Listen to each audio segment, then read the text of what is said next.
Well, hello! Welcome back to my channel. Just Shauna here to talk about some friggin' books. So, I read some books recently, and I read some pretty good ones. Overall, these 4 books were like hella solid. The first book is Black Sun by Rebecca Roanhorse. I mean, everyone has talked about this cover, I'm sure, who has talked about this book, but it's truly beautiful.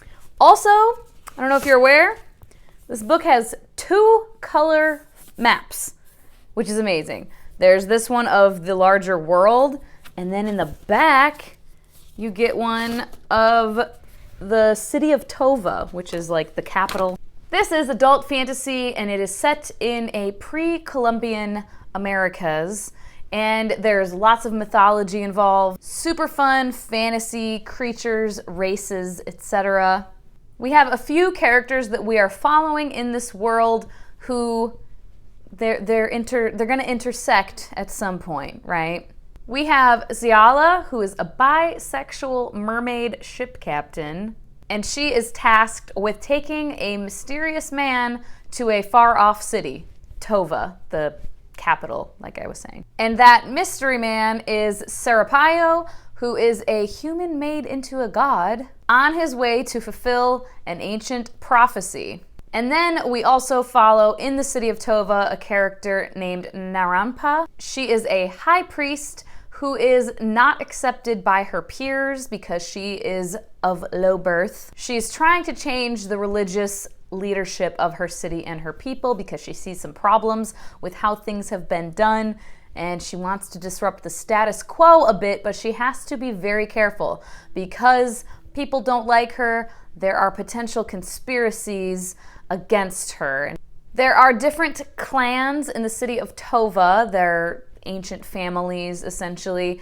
There's lots of politics going on between them and the priesthood. For content warnings, I might be missing some. It's been a hot second since I read it, but the ones I could remember, suicide, there's some violence and gore a bit.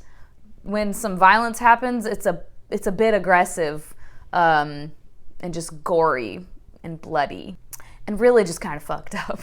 Like the opening chapter, people have said, I saw people talking about that, like, holy shit, this opening chapter. It's a lot. So just if you're a little squeamish with stuff or have any, actual triggers, just be forewarned. And of course, look it up because I might be missing things. I don't know. There is bisexual rep, like I said. There's also non-binary trans rep. In this book, there are characters who use gender-neutral pronouns. They use, I think they use Z. It's with an X, but that's how you would pronounce it, right? Like X-I-R would be Zir, and X-E would be Z. I'm fairly certain. It wouldn't be like Xi. I don't think so. At any rate, those are the pronouns that they use in the book for these characters. And it seems to be like commonplace, not necessarily commonplace, I wouldn't say, but the characters don't seem to be marginalized for these things, so that was cool. This book is another one, I've had a few of these recently, that was just incredibly readable for me. And when I say that, what I mean is I could sit down and read 80 pages before I knew it and be sitting there going, oh my God, I just read 80 pages, which doesn't happen for me that often anymore for whatever reason. I was quite invested in the characters. Djeli in particular, I believe she was my favorite, but I enjoyed all the other characters as well. I will say something to be aware of is the timeline. So we jump around a lot. So we have like a countdown happening 20 days before the convergence, and then you'll see 19 days, 17 days, whatever. But then every now and then you'll jump back to 6 years before the convergence. And it's not confusing because it's very clearly stated on the beginning of the chapter. But just keep that in mind if that's something that might throw you off a little bit. I enjoyed the romance that was blossoming in this book as well. I'm not going to get into who and all of that, but I enjoyed it. And I'm very curious to see what is going to happen with that in the next book. The ending. People have talked about the ending. I think some people kind of hate the ending, and the ending brought down their enjoyment a fair amount, which is fair. For me, it didn't, but it was a bit rushed. one scene in particular. There is a scene that is the culmination of everything we've been building up to in the book. It's like the big thing that we keep waiting to happen.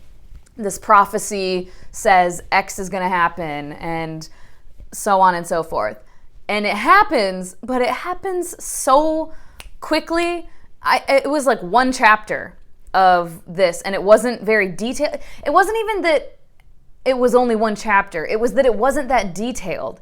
It just all of a sudden happened, and then it happened.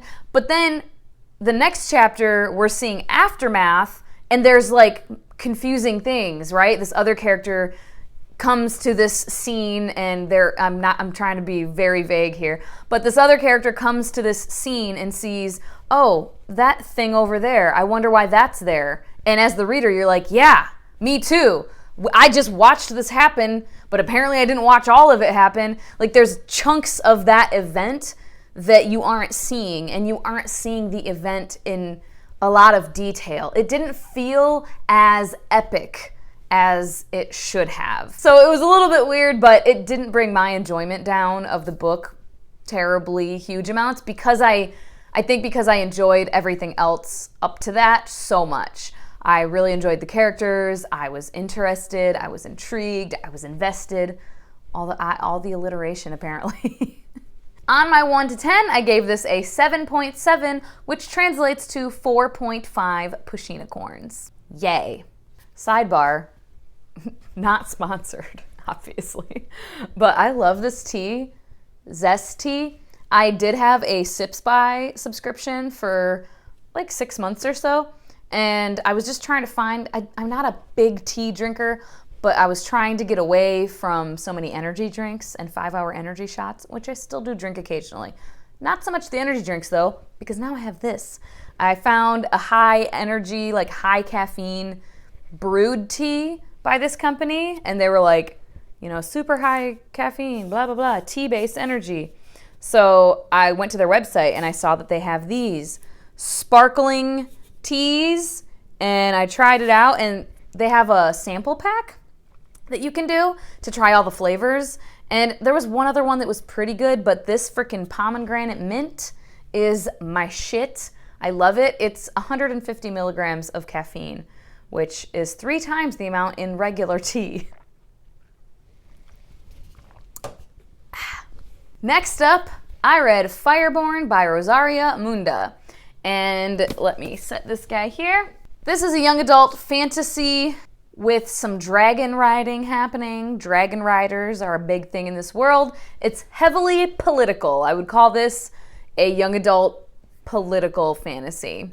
We have 2 main points of view, 2 main characters we're following, Lee and Annie. And as I said, we have dragon riders, and in the old days, which really is only 10 years, I think, before the start of this book, there were dragon lords, and essentially it was ruling by birthright, and the dragon riders, you know, had superior blood and whatnot, and they were essentially terrorizing the common folk.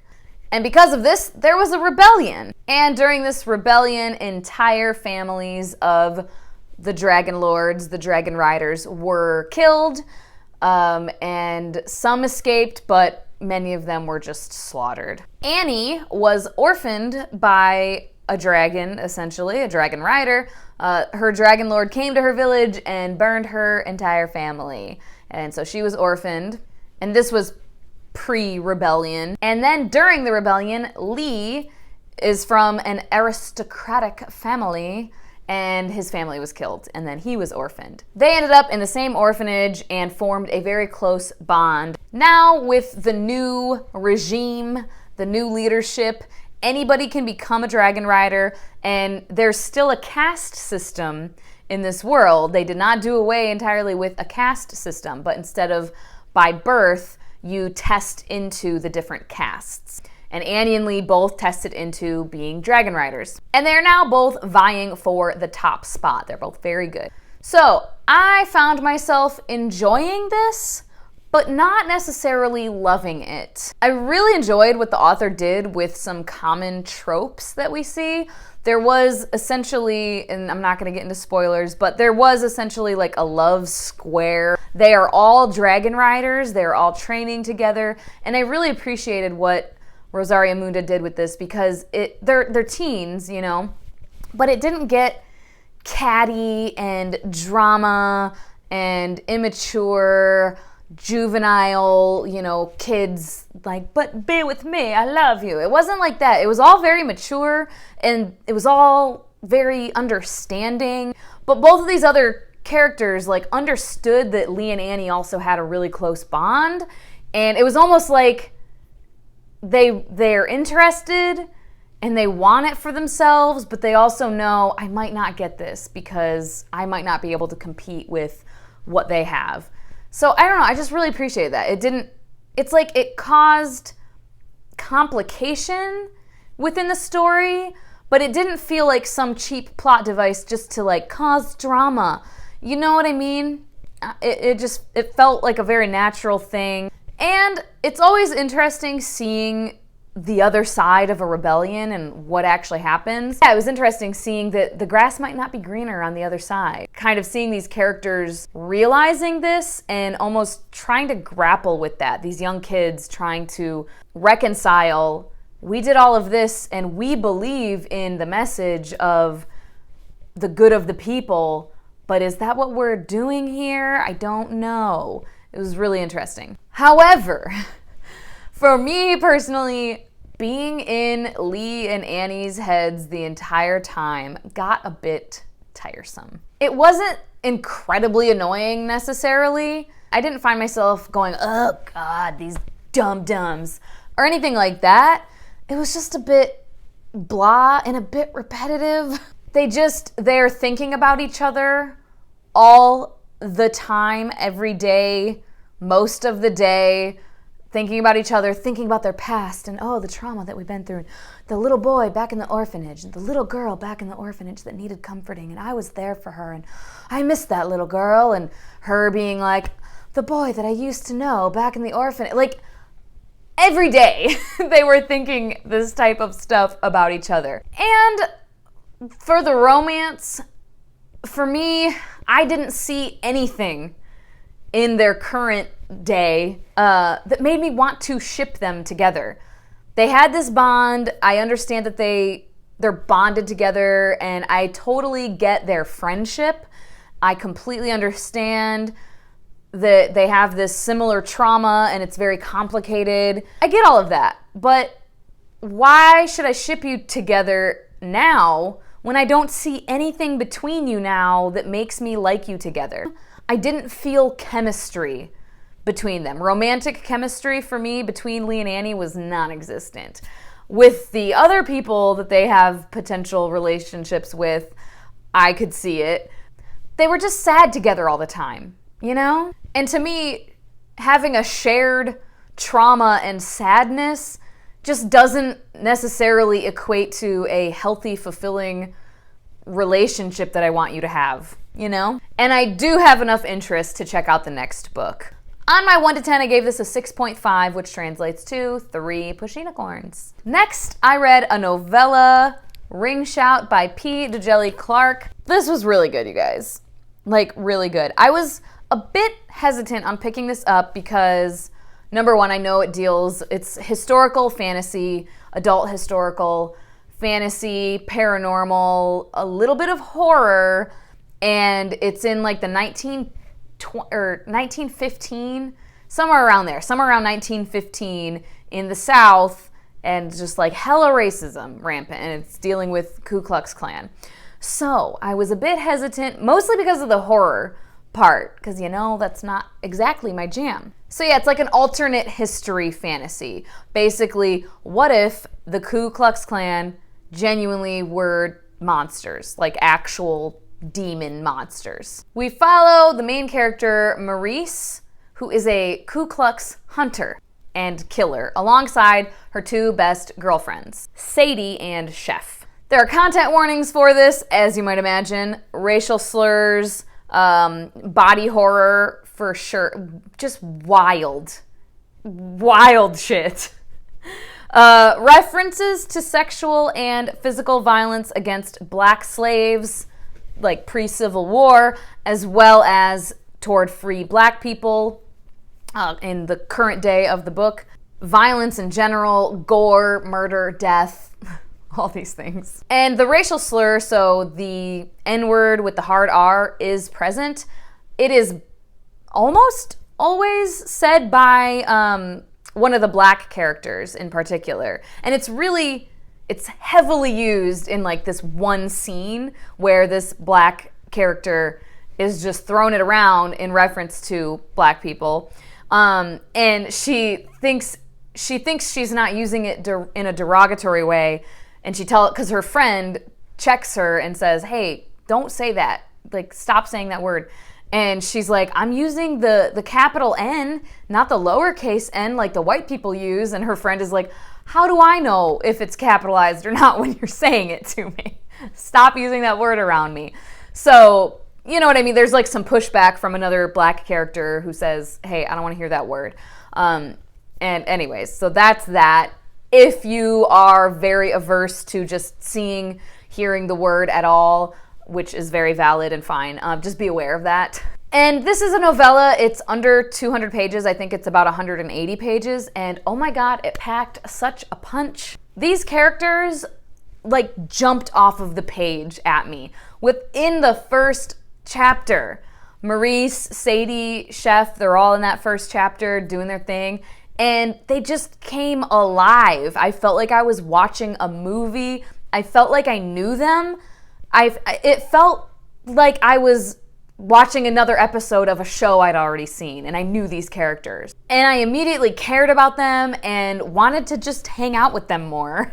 Obviously, there are themes of racism, prejudice, hatred in general. Hatred is a big thing in this. It's part of the paranormal stuff. It's part of the magic in the world. Themes of black people having agency over their own lives, themes of family, found family, white complacency and ignorance, and so much more that I could be missing or have not realized. As per usual, I will do my best to find some own voices reviews and link them down below for you to check out. There was a part towards the end where I won't give details or spoilers about anything, but in the book, so Ku Klux Klan members can be just humans, right? But their hatred can turn them into Ku Kluxes, which are these demon monsters. And some people have the sight and can see them for what they are, monsters, whereas other people don't have the sight and can't see them and they just look like a regular ass human, right? Obviously, Maurice has the sight. And we have towards the end, again, I won't give details about what's happening, but a white woman is freaking out.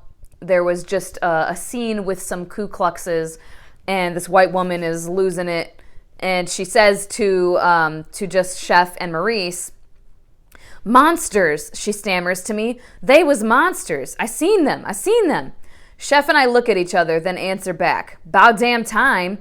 We leave her there to her newfound sight, making our way home. And I just loved that. And it just rang to me of so many times when I see white people, and I mean, I'm sure I've done this before too. I was very ignorant when I was in like middle school, high school, in my hometown. I wasn't ever racist or like outwardly or overtly racist necessarily. I definitely though had, my own prejudices or biases, etc. Just being in a little fucking bubble. And when I see white people kind of coming out of that bubble and realizing, oh my God, there's racism in the world, and so many black people respond like, yeah, bitch. Like, we've been telling you this. We've been living this.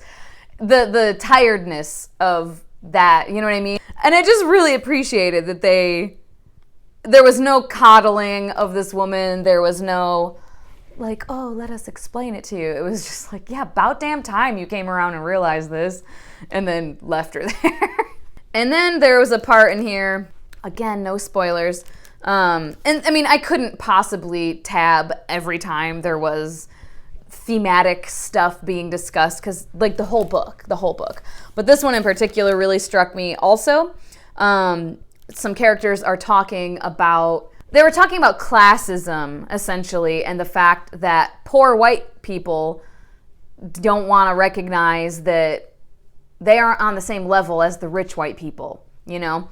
And this one character says, we must strive to show them that they too are exploited, and not by those they are taught to hate, from which they earn nothing. And Chef says, oh, see, I disagree. White folk earn something from that hate. Might not be wages, but knowing we on the bottom and they set above us, just as good, maybe better.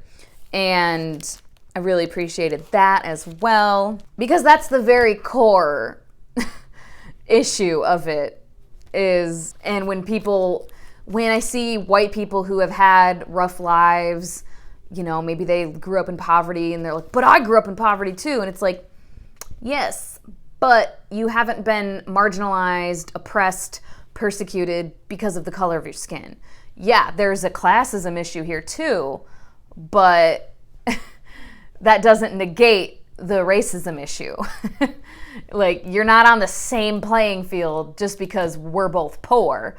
If, you know, I'm black and you're white. Like, you know what I mean? Yeah. Like I said, the whole entire book is just full of these gems of the thematic elements. And for being such a short book, I mean, number one, I got so invested in these characters. But also, towards the end, there was a scene that got me teared up, that got me choked up, and like hit me right in the feels. I was like, oh my God, no way.